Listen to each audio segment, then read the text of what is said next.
আসসালামু আলাইকুম। প্রিয় দর্শক, অন্য মঞ্চের আলাপচারিতায় আপনাদের সকলকে আমন্ত্রণ জানাচ্ছি। বাংলাদেশের সাবেক প্রধানমন্ত্রী শেখ হাসিনার অনুপস্থিতিতে চলছে তার বিচার। আদালত স্টেট ডিফেন্স হিসেবে নিয়োগ দিয়েছেন আইনজীবী। জুলাইয়ে হত্যাকাণ্ডের অভিযোগ গঠনের শুনানিতে তার পক্ষে লড়লেন সেই আইনজীবী আমিন হোসেন। 7 জুলাইয়ের শুনানিতে তিনি এমন কিছু বিষয় উত্থাপন করেছেন যেগুলো জুলাই হত্যাকাণ্ডে বিচারের ভিতকে ভবিষ্যতে প্রশ্নের মুখে ফেলে দিতে পারে। রাষ্ট্র নিয়োজিত শেখ হাসিনার আইনজীবী দাবি করেছেন 24 জুলাই আগস্টে কোনো যুদ্ধ সংগঠিত হয়নি, যেটা ছিল সেটা হলো রাজনৈতিক বিরোধ। সে কারণে 1971 সালের মহান মুক্তিযুদ্ধে সংগঠিত যুদ্ধাপরাধের বিচারের জন্য প্রণীত আইনের অধীনে জুলাই হত্যাকাণ্ডের বিচার করা যাবে কি না তা নিয়ে প্রশ্ন তুলেছেন এই আইনজীবী। এই প্রশ্নটির সাথে এমন কিছু সাংবিধানিক ব্যাখ্যা জড়িত যেটি আন্তর্জাতিক অপরাধ আদালতের আইনি সংশোধনের এখতিয়ারকেও প্রশ্নবিদ্ধ করবে। বিস্তারিত জানতে চলুন যাওয়া যাক বিশ্লেষণে। 1971 সালে মুক্তিযুদ্ধের সময় সংগঠিত যুদ্ধাপরাধ ও মানবতা বিরোধী অপরাধের বিচারের জন্য আন্তর্জাতিক অপরাধ ট্রাইব্যুনাল গঠিত হয়েছিল। 2010 সালে এই ট্রাইব্যুনাল গঠন করেছিল আওয়ামী লীগ সরকার। 2024 সালের 5 আগস্ট আওয়ামী লীগ সরকারের পতনের পর এই ট্রাইব্যুনালে শেখ হাসিনা এবং তার সহযোগীদের বিচারের উদ্যোগ নেয় অন্তর্বর্তী সরকার। সেজন্য আইনটি কয়েক দফা সংশোধন করা হয়। ট্রাইব্যুনালে শেখ হাসিনার পাশাপাশি তার সরকারের স্বরাষ্ট্রমন্ত্রী আসাদুজ্জামান খান কামাল এবং আইজিপির দায়িত্বে থাকা চৌধুরী আব্দুল্লাহ আল মামুনকে আসামি করে একটি মামলার অভিযোগ গঠনের শুনানি হয় 7 জুলাই। গত 1 জুন তাদের বিরুদ্ধে অভিযোগ আমলে নিয়ে শেখ হাসিনা ও আসাদুজ্জামান খান কামালের বিরুদ্ধে নতুন করে গ্রেপ্তারি পরোয়ানা জারি করা হয়। এর আগে 12 মে মানবতা বিরোধী অপরাধের 5টি অভিযোগ এনে এ মামলার প্রতিবেদন জমা দিয়েছিল ট্রাইব্যুনালের তদন্ত সংস্থা।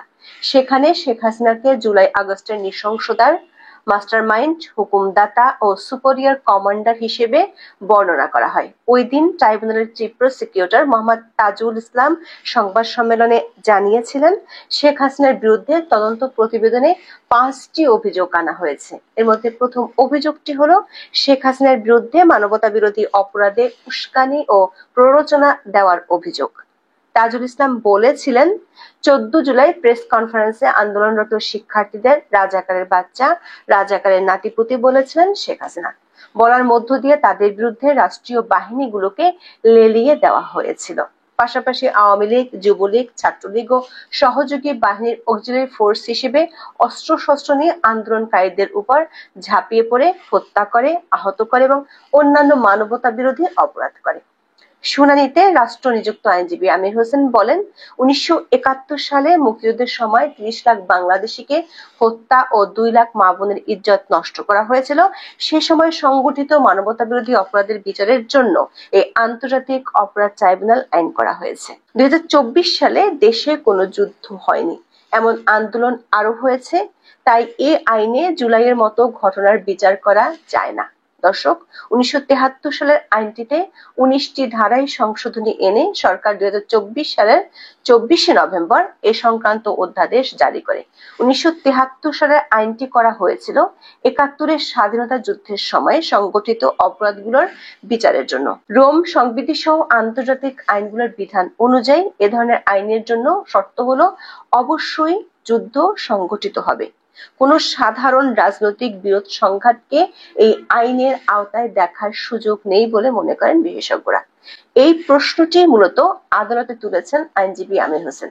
1973 সালের আইনটিতে যুদ্ধাপরাধের সাথে জড়িত থাকার জন্য সেনা, নৌ ও বিমান বাহিনীর সদস্যের বিচারের কথা বলা ছিল, কিন্তু অন্তর্বর্তী সরকারের সংশোধনীতে বর্তমান সময়ে দেশের সব বাহিনীকে অন্তর্ভুক্ত করা হয়েছে। এই সংশোধনীর আরেকটি বড় ব্যত্যয় আছে, যাকে আইনের ভাষায় বলা হয় ডক্ট্রিন অফ কালারেবল লেজিসলেশন বা ফ্রড অন দ্য কনস্টিটিউশন অথবা সংবিধান জালিয়াতির মতবাদ। এটি বোঝার জন্য আমাদের প্রথমে যেতে হবে সংবিধানের 94 অনুচ্ছেদের 1 নম্বর ধারায়, যেখানে বলা আছে, সংসদ ভেঙে যাওয়ার অবস্থায় অথবা অধিবেশন না থাকলে রাষ্ট্রপতির কাছে সন্তোষজনকভাবে প্রতীয়মান হলে তিনি অধ্যাদেশ প্রণয়ন ও জারি করতে পারেন। তবে ধারাটিতে 3টি শর্ত দেয়া আছে।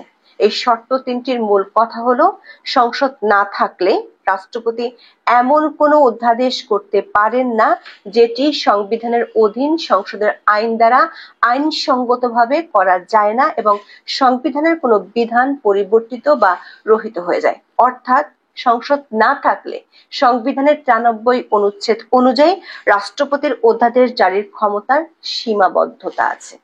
অর্থাৎ রাষ্ট্রপতি চাইলেই সব বিষয়ে অধ্যাদেশ জারি করতে পারেন না। স্পষ্টভাবে বললে দুটো বিষয়ে রাষ্ট্রপতি অধ্যাদেশ জারি করতে পারেন না। একটি হলো সাংবিধানিক কোনো বিধান পরিবর্তন করতে পারেন না, আরেকটি হলো এমন কোনো অধ্যাদেশ জারি করতে পারেন না যেটি সংসদীয় আইনের স্থায়ী বিকল্প হিসেবে কাজ করে। অন্তর্বর্তী সরকার 2024 সালের 24শে নভেম্বর যে অধ্যাদেশটি জারি করেছে সেখানে বলা হয়েছে সংশোধনীটি 2009 সালের 6 জানুয়ারি থেকে কার্যকর হবে। আইনের ভাষায় একে বলা হয় রেট্রোঅ্যাক্টিভ এফেক্ট, অর্থাৎ পূর্ববর্তী প্রভাব সহ অধ্যাদেশটি জারি করা হয়েছে। এখানে অধ্যাদেশটি সংবিধানের 93 অনুচ্ছেদের বিধানের সঙ্গে সাংঘর্ষিক, যেখানে বলা হয়েছে সংসদ না থাকা অবস্থায় কোনো অধ্যাদেশ এমন কোনো বিধান তৈরি করতে পারে না যা সংসদের কোনো আইন দ্বারা এই সংবিধানের অধীনে আইনত কার্যকর করা যায়নি। বিষয়টি আরেকটু পরিষ্কার করা যাক। সংবিধানের 3য় ভাগে 26 থেকে 47 অনুচ্ছেদে মৌলিক অধিকারগুলো তুলে ধরা হয়েছে। সংবিধানের 7 অনুচ্ছেদের খ ধারা অনুযায়ী কোন অধ্যাদেশ দিয়ে সংবিধানের 3য় ভাগের কোন অনুচ্ছেদ বাতিল এবং এর বিরোধী কোনো কিছুই রাষ্ট্রপতি জারি করতে পারেন না। এখানে আইসিটি আইনের সংশোধনীর জন্য যে অধ্যাদেশ জারি করা হয়েছে সেটি সংবিধানের মৌলিক অধিকারের 35 অনুচ্ছেদের 1 নম্বর ধারার সুস্পষ্ট লঙ্ঘন। ধারাটিতে বলা হয়েছে, অপরাধের দায়যুক্ত কার্য সংগঠনকালে বলবৎ ছিল এমন আইন ভঙ্গ করার অপরাধ ছাড়া কোনো ব্যক্তিকে দোষী সাব্যস্ত করা যাবে না এবং অপরাধ সংগঠনকালে বলবৎ সেই আইন বলে যে দণ্ড দেয়া যেতে পারত তাকে তার বেশি বা তার থেকে ভিন্ন দণ্ড দেয়া যাবে না। আইসিটি আইনের সবশেষ সংশোধনী অনুযায়ী 2009 সালের 6 জানুয়ারি থেকে বিগত আওয়ামী লীগ সরকার আমলে হওয়া গুম খুনের ঘটনা ও জুলাই হত্যাকাণ্ডগুলো বিচার এই আইনের অধীনে করা যাবে। অথচ সংবিধানের 35 অনুচ্ছেদের 1 নম্বর ধারা বলছে, যেহেতু এটি মৌলিক অধিকার তাই অপরাধ সংগঠনের সময় যে আইন ছিল সে আইন দিয়ে বিচার করতে হবে। 1973 সালের আন্তর্জাতিক অপরাধ ট্রাইব্যুনাল আইনটি প্রণীত হয়েছিল আন্তর্জাতিক আইনের অধীনে 1971 সালের মহান স্বাধীনতা যুদ্ধে গণহত্যা, মানবতা বিরোধী অপরাধ, যুদ্ধাপরাধ এবং অন্যান্য অপরাধের জন্য ব্যক্তিদের আটক, বিচার ও শাস্তি দেওয়ার জন্য। ফলে আইনজীবী আমির হোসেন জুলাই আন্দোলনের সময় যুদ্ধ সংঘটিত হয়নি বলে যুদ্ধাপরাধের বিচারের জন্য প্রণীত আইনে ওই সময়ের অপরাধগুলো ওই আইনের অধীনে বিচার করা যাবে না বলে যে প্রশ্ন তুলেছেন সেটি শুরু হওয়া খুব জরুরি বলে মনে করে অনেক আইনজীবী। বিশেষ করে ভবিষ্যতে জুলাই হত্যাকাণ্ডের বিচার কাজ নিয়ে এটি অনেক বড় প্রশ্ন সবার সামনে রেখে দিবে। জনাব আমির হোসেন দাবি করেছেন, শেখ হাসিনা ও আসাদুজ্জামান খানের বিরুদ্ধে আনা অভিযোগ রাজনৈতিক উদ্দেশ্য প্রণোদিত। এই প্রশ্নটিও তখন অমীমাংসিতই থেকে যাবে। আমির হোসেন শেখ হাসিনার বিরুদ্ধে আনা আরেকটি অভিযোগ নিয়ে আদালতে প্রশ্ন তুলেছেন। রাষ্ট্রপক্ষের আইনজীবীরা শেখ হাসিনার বিরুদ্ধে সেতু ভবন, মেট্রো রেল ভাঙচুর ও পুড়িয়ে দেওয়ার অভিযোগ দাখিল করেছেন। আমির হোসেন দাবি করেছেন, শেখ হাসিনার বিরুদ্ধে ষড়যন্ত্রমূলক এসব অভিযোগের ঘটনায় প্রসিকিউশন ডকুমেন্টারি এভিডেন্স আনতে পারেনি। অথচ এর আগে এক টেলিভিশন চ্যানেলের টক শোতে একজন সমন্বয়ক প্রকাশ্যে বলেছিলেন, মেট্রো রেলে আগুন না দিলে এই আন্দোলন সফল হতো না। আবার শেখ হাসিনার বিরুদ্ধে এমন কিছু অভিযোগ আনা হয়েছে যখন তিনি ঘটনার সময় দেশেই ছিলেন না, যেমন 13ই জুলাই পর্যন্ত শেখ হাসিনা চীন সফরে ছিলেন। প্রসিকিউশন ও তদন্তের দুর্বলতার আরেকটি পয়েন্ট তুলে ধরেছেন আইনজীবী আমির হোসেন। যারা আন্দোলন চলাকালীন নিহত হয়েছেন তাদের সুরতহাল ময়নাতদন্ত করতে দেওয়া হয় নাই, প্রসিকিউশনের আনায় এমন অভিযোগ খণ্ডন করেছেন শেখ হাসিনার পক্ষে রাষ্ট্র নিয়োজিত আইনজীবী আমির হোসেন। তিনি বলেছেন এরকম কোনো প্রমাণ প্রসিকিউশন দেখাতে পারেনি। একই সাথে ওয়াইডস্প্রেড ও সিস্টেমেটিক ভাবে মানবতা বিরোধী অপরাধ সংগঠিত হয়েছে প্রসিকিউশনের এমন অভিযোগ মিথ্যা বলে শুনানিতে উল্লেখ করেছেন আইনজীবী আমির হোসেন। এই প্রশ্ন উঠছে কারণ সরকারি দলিল বা গেজেট বলছে জুলাই নিহত হয়েছে 834 জন, অথচ আদালতে প্রসিকিউশন বলছে 1400 জন মারা গেছে। এমনকি জাতিসংঘের যে তদন্ত প্রতিবেদন সেখানেও 5ই আগস্ট পর্যন্ত 1400 জনের মারা যাওয়ার সংখ্যা নেই। তাদের মতে 15ই আগস্ট পর্যন্ত 1400 জন মারা যেতে পারে। তবে আমির হোসেনের শুনানির পর চিফ প্রসিকিউটর তাজুল ইসলাম তার যুক্তিকে ফ্ল্যাট ডিনায়াল বলে উল্লেখ করেছেন। আদালতে শুনানির পরে সংবাদ সম্মেলনে প্রসিকিউশন বলছে অভিযোগ গঠনের পরে আনুষ্ঠানিক বিচার শুরু হলে তাদের আনা অভিযোগ সত্য নাকি মিথ্যা তা প্রমাণিত হবে। দর্শক, অভিযোগ যদি মিথ্যাই হয় তাহলে অভিযোগ তো টিকবে না, আর অভিযোগ যদি না টিকে তাহলে সেটি অভিযোগ গঠন হয় কিভাবে? অভিযোগের ভিত্তি যদি না থাকে তাহলে আনুষ্ঠানিক বিচার শুরু হবে কিভাবে?